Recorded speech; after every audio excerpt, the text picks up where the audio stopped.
यह आत्मा न कभी जन्म लेती है और न कभी मरती है।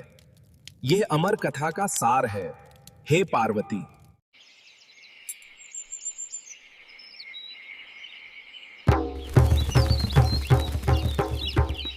सुनो पार्वती, जब तुम मर जाती थी तो मैं तुम्हारे वियोग में मंडों की माला पहनता था। पार्वती, हमें किसी ऐसे स्थान पर जाना होगा जहां पर कोई भी उस अमर कथा को न सुन सके। प्रभु, आपके गले में ये है जो मुंडों की माला है, ये किसकी है? हाँ तो दोस्तों, आज का प्रसंग है कि रात बीत गई आधी और मजा ले गई दादी। दोस्तों, कौन सी दादी थी जो आधी रात बीतने पर मजा ले गई? आज हम आपको यही बताने वाले हैं।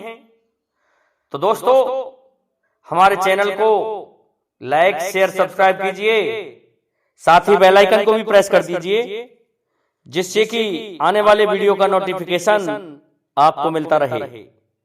देखिए क्या हुआ था दोस्तों, दादी ने मजे कैसे लिए, ऐसे लिए हम बताएंगे। जैसे हुआ क्या कि एक बार भगवान शिव के गले में मुंडों की माला को देख करके माता पार्वती कहने लगी कि ओ भगवान, ये आपके गले में और नरमुंडों की माला, क्या आपने राक्षसों को मारा था?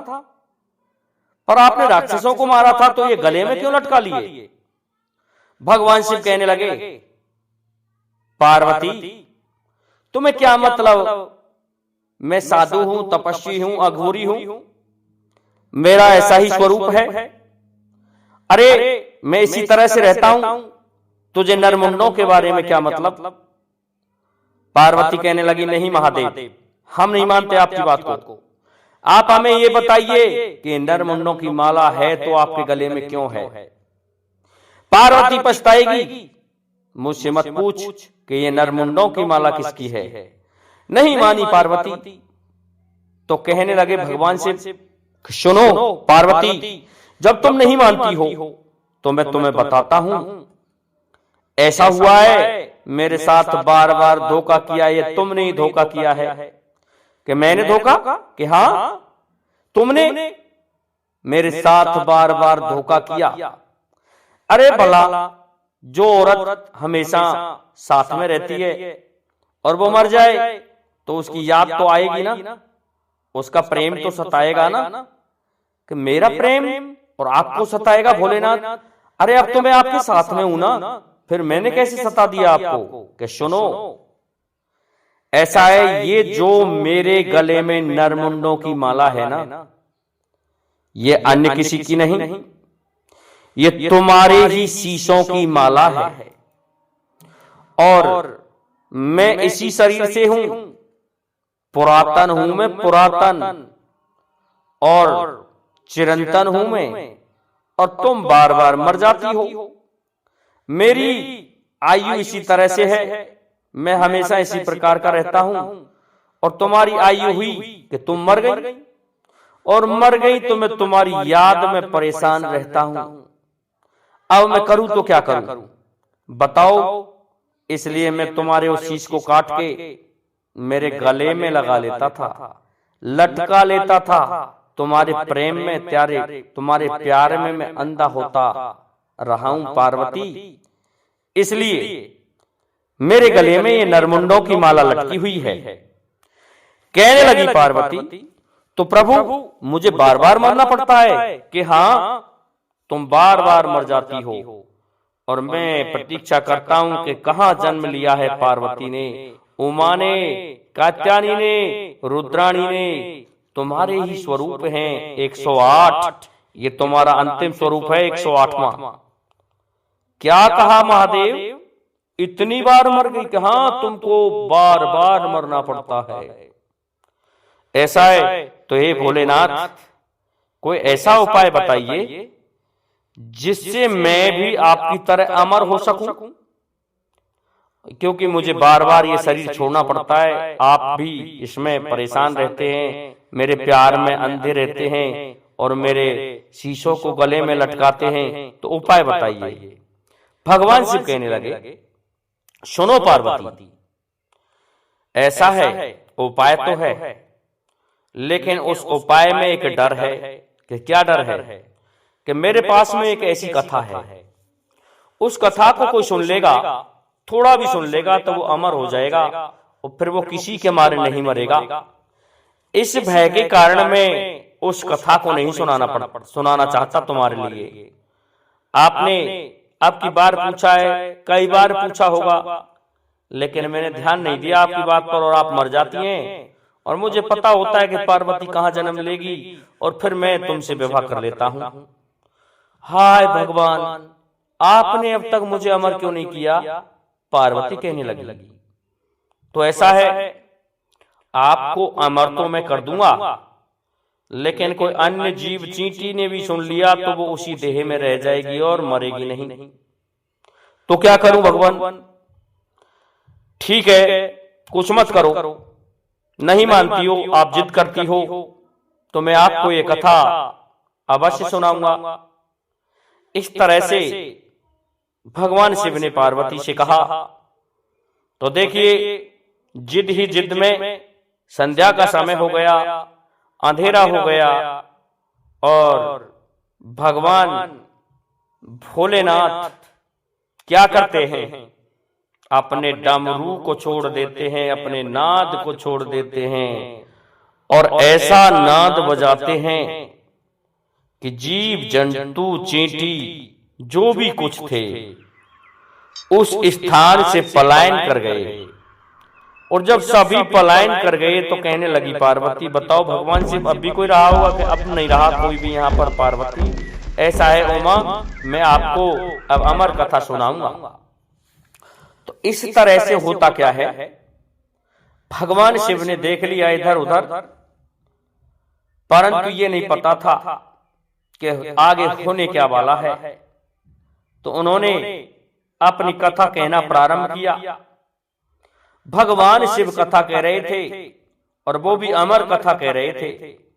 और उस अमर कथा में जब समय हुआ, पार्वती हुंकरा देने लगी रही, हाँ हाँ करती रही, क्योंकि कथा में हुंकारा सुनने के लिए चाहिए। तो ऐसा ही किया गया और अंत में आधी रात हो गई। सुनते सुनते ये कथा लंबी थी, इस कारण से सो जाती है पार्वती। कहते हैं कि शक्ति सो गई बिना बिछौना, बिना ही बिछैया किए और सुनने में सो जाती है मां पार्वती। इधर एक वृक्ष में एक कोटर बना हुआ था, खोखड़ा बना हुआ था। उस खोखड़े में एक तोते का अंडा रखा हुआ था। दोस्तों, तोते का नाम ही सुख है। और वो अंडा जब अमर कथा सुनने लगा था, तभी से उसमें जीव पड़ने लगा और कथा को सुन सुन करके बाहर आ गया अंडे से वो जीव, वो तोता। और बाहर आ गया जब पार्वती जी सो गई, तो पार्वती के स्थान पर वो तोते का बच्चा हूं हूं करने लगा। भगवान शिव सोच रहे थे कि ये हूं, इस तरह की आवाज पार्वती की है, लेकिन तोता भी इसी तरह से करता है, हूं हूं, जोर जोर से हो रही थी। अब तो जब कथा काफी सुन ली, पार्वती की आंखें खुली, कहने लगी, अरे भगवान, आप इस जगह से कहना, मैं तो भूल गई, अरे मैं तो सो गई, मुझे तो याद ही नहीं रहा। आप कृपा करके इस जगह से दोबारा से कहना, यहां से आगे मैंने सुनी नहीं है। भगवान शिव कहने लगा कि सब रात पचो में तोते और अब का पूछे तू मोते। अरे पार्वती, मैंने तुम्हारे लिए, तुम्हें अमर करने के लिए ये कथा कही है और तुम कह रही हो कि मैं तो सो गई, मैंने तो यहां तक सुनी है। ये क्या किया तुमने? परंतु तुम्हारे स्थान पर यह हुंकरा कौन दे रहा है? दोस्तों, देखा भगवान शिव ने, इधर उधर भगवान शिव देखने लगे और क्या देख रहे हैं कि चारों तरफ कोई कौन सा जीव है जो इस तरह से हूं कर रहा है। तो खोखड़े में से उस तोते ने समझा कि भगवान शिव मुझे मारेंगे, इसलिए मैं यहां से पलायन कर जाता हूं। दोस्तों, उसी दौरान उसके पंख इतने बड़े हो गए कि वो उड़ने लायक हो गया था। भगवान शिव ने जैसे ही पीछा किया, देखते रहे, तो भगवान शिव के डर के कारण वो तोता उस खोखड़े में से उड़ जाता है और उड़ करके चलता है। भगवान शिव ने देखा ये तो इस कोटर में से उड़ा हुआ कोई तोते का बच्चा है। अरे इसको छोड़ूंगा नहीं, ये अभी अभी नया नया अमर हुआ है। ठीक है, मैं अभी इसको समाप्त करता हूं। तो लेकर के अपना त्रिशूल और छोड़ दिया उसके पीछे। अब क्या होता है दोस्तों, आगे आगे तोता जा रहा है और पीछे पीछे भगवान शिव जा रहे हैं, चले जा रहे हैं। लेकिन तोता खूब उड़ा, कहीं जगह नहीं मिली। अब तोता सोच रहा है कि बचूं तो मैं कहां बचूं। उस समय दोस्तों कृष्ण द्वैपायन व्यास ऋषि, जिन्हें व्यास जी कहते हैं, उनकी पत्नी, दोस्तों प्रातः काल हो गया उड़ते उड़ते, लेकिन भगवान शिव ने पीछा नहीं छोड़ा। तो दोपहरी में भगवान वेदव्यास तो कहीं गए हुए थे और जमाई ले रही थी पड़ी पड़ी खाट में कि उसी समय तोते ने क्या किया, उसके मुंह में जमाई लेते समय मुंह खुलता है, मुंह में प्रवेश कर गया तोता और मुंह के रास्ते से पेट में पहुंच गया। इस प्रकार से दोस्तों व्यास ऋषि की जो पत्नी थी वो गर्भवती हो गई। दोस्तों व्यास ऋषि के कोई संतान नहीं थी। व्यास ऋषि बड़े परेशान थे। तो जब उन्होंने ये देखा कि ओहो हमारी पत्नी गर्भ से है, हम पिता बनने वाले हैं, तो बड़ी प्रसन्नता हुई। इधर दोस्तों भगवान शिव ने कहा कि अब तो बेटा तू इसके पेट में घुस गया, लेकिन कभी तो निकलेगा, मैं तुझे छोड़ूंगा नहीं। भगवान शिव ने धूनी लगा दी व्यास ऋषि के सामने ही, त्रिशूल गाड़ दिया और तपस्या करने लगे कि जैसे ही ये निकलेगा उसी समय मैं इसको मार दूंगा। दोस्तों भगवान शिव को तपस्या करते करते बहुत समय बीत गया, लेकिन तोता नहीं निकला। 12 वर्ष बीत गए भगवान शिव को तपस्या करते करते, लेकिन तोता नहीं निकला, वो बच्चा पैदा नहीं हुआ। इधर दोस्तों उस नारी का क्या हाल था, उस स्त्री का क्या हाल था जिसके पेट में वो तोता मुंह होके गया था, मुंह के द्वारा। उसको 12 वर्ष हो गए और वो नारी परेशान थी। उसके दर्द का मरोड़ा मारता था, लेकिन कोई उपाय भी नहीं था कि बच्चा कब होगा। भगवान कृष्ण द्वैपायन भी परेशान थे कि अब तो हमारी ये पत्नी बच नहीं सकेगी। दोस्तों इस तरह से उस गर्भ को 12 साल हो गए, लेकिन वो बच्चा पैदा नहीं हो रहा था। जब पार्वती ने देखा कि भगवान शिव तो उस तोते को मारने के लिए न जाने कितनी दूर चले गए, सोचने लगी भगवान शिव ने ऐसा सोच भी कैसे लिया। अरे इन्होंने खुद ने ही तो कहा था कि जो इस कथा को थोड़ा भी सुन लेगा ना, वो किसी के मारे मर नहीं सकता, वो खुद अमर हो जाएगा, चिरंतन हो जाएगा, वो पुरातन हो जाएगा, वो अजर हो जाएगा, वो अमर हो जाएगा, वो किसी के मारे नहीं मर सकता। और ये उसको मारने चले हैं और अभी तक लौट के नहीं आए। दोस्तों पार्वती जी क्या करती हैं, चल देती हैं भगवान शिव को ढूंढते ढूंढते और पहुंचती हैं जहां भगवान शिव ने अपना त्रिशूल गाड़ के अपनी तपस्या में लीन ताली बंद कर रखी थी।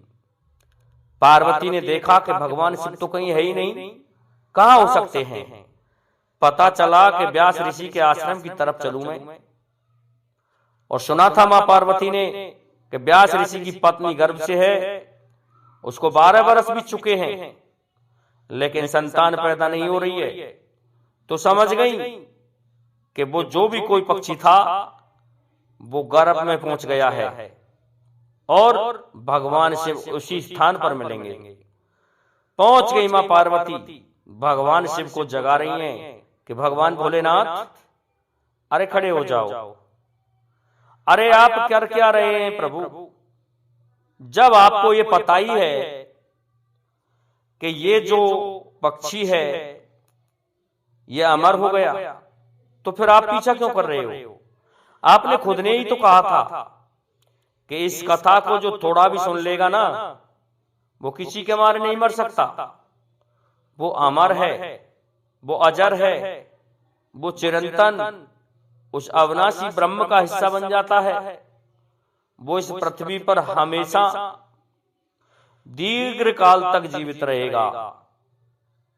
दोस्तों, जब भगवान शिव से इस तरह से मां पार्वती ने समझाया कि आपके ही तो शब्द हैं, तो भगवान शिव कहने लगे, हाँ पार्वती, हाँ उमा, मैं ये भूल चुका था, लेकिन मैं ये सोच रहा था कि अभी अभी ये नया ही तो अमर हुआ है, तो अभी से तो मैं इसको मार दूं तो अच्छा है, और ये मर भी जाएगा।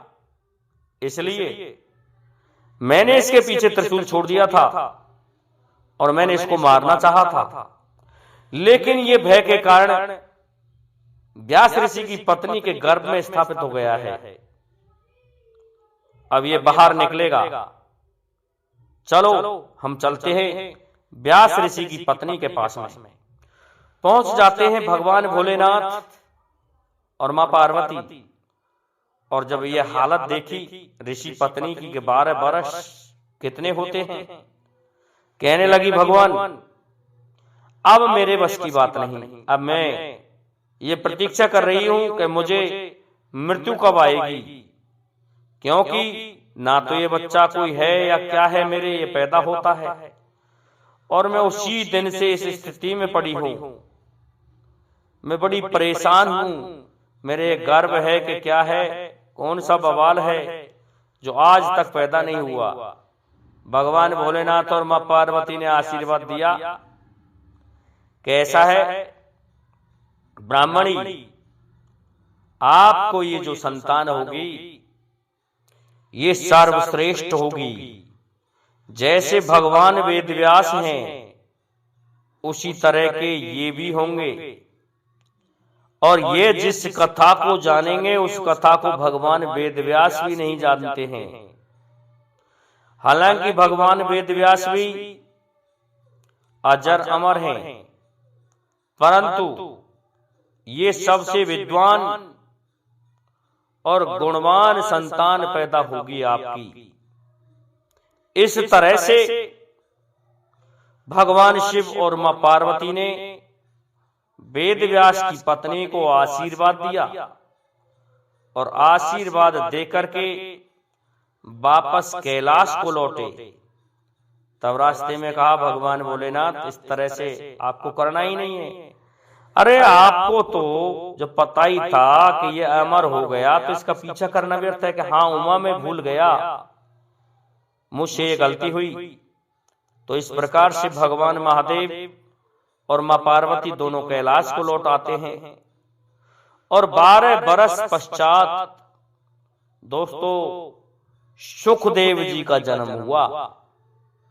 सुखदेव जी पैदा हुए थे। दोस्तों तोता का पर्यायवाची सुख ही होता है, इसलिए ये तोते के अंडे में से वो तोता अमर कथा को सुन के उड़ा था, और सुनकर के जब उड़ा तब ये गर्भ में स्थापित हुए।